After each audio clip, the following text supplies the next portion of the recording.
Hi everyone, this is going to be my Module 5 discussion forum post. I'm going to talk to you a little bit about snowmaking and what I have to do throughout the season and working with the team that I do. Snowmaking is a very involved process.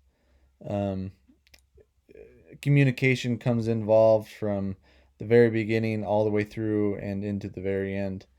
Uh, Things such as choosing the location to make snow, set the snow gun to make the snow, uh, dragging out the electric cords, hoses.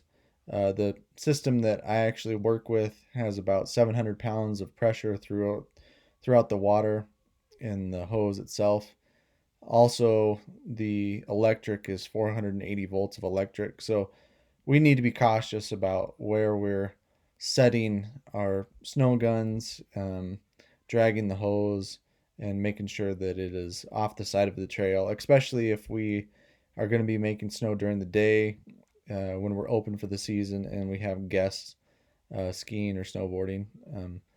Communication would come into to play with the ski patrol at that point and letting them know that we're going to be making snow on a certain trail and that they should either block off a section of it so that nobody would run into the snow gun itself or come into contact with either the hose or the electric cord. Uh, Also, part of snowmaking, there can be a lot of variables. Um, there's different shifts, scheduling of people to come in and help make snow, coordinating along with their schedule, along with again, if we're going to be open at that time of um, either shutting down the trails or figuring out where we need to go and is it okay to make snow. Looking at the weather and just really coordinating with people who are going to be on these shifts. Each crew who is working must then maintain um, the snow guns and checking them frequently throughout the night. This can go into checking the water levels, checking the snow condition that the guns are actually putting out. Weather is a main factor in this for snow. How cold is it going to stay throughout the night, throughout the day, um, and just if these all these conditions are really going to be met.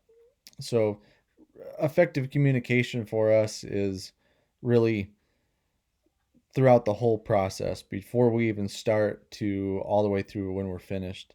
According to Fibbich and Robertson, 2019, a simple definition of communication is the act or process of using words, sounds, signs, or behaviors to express ideas, thoughts, and feelings to someone else. I believe that this type of effective communication is really important, especially in snowmaking, because a lot of the times that you're making snow, it is loud, and working around those fan guns that we have, they are loud, and you can't actually talk to somebody. So a lot of it is body language and expressing yourself and the behavior that you have and knowing what you need to do in a certain situation. So again, it's talking with somebody before you go out and communicating with them of a situation that may happen. For me personally, I do not feel that a team can be effective if the leader does not communicate effectively. Some of the techniques that I would use to improve some of the teams that I've been on, and specifically some of the snowmaking crews that I've been with, is to have a pre-meeting and talk about the situations of what you might encounter as you go out on the hill, especially during the evenings. If you're making snow in the dark, you really need to be in communication with people, knowing where they're going to be, and knowing what their plan is, and having a certain meeting point so that you know that everybody's safe. Um, I think that this will conclude my discussion for this week. Thank you, everybody.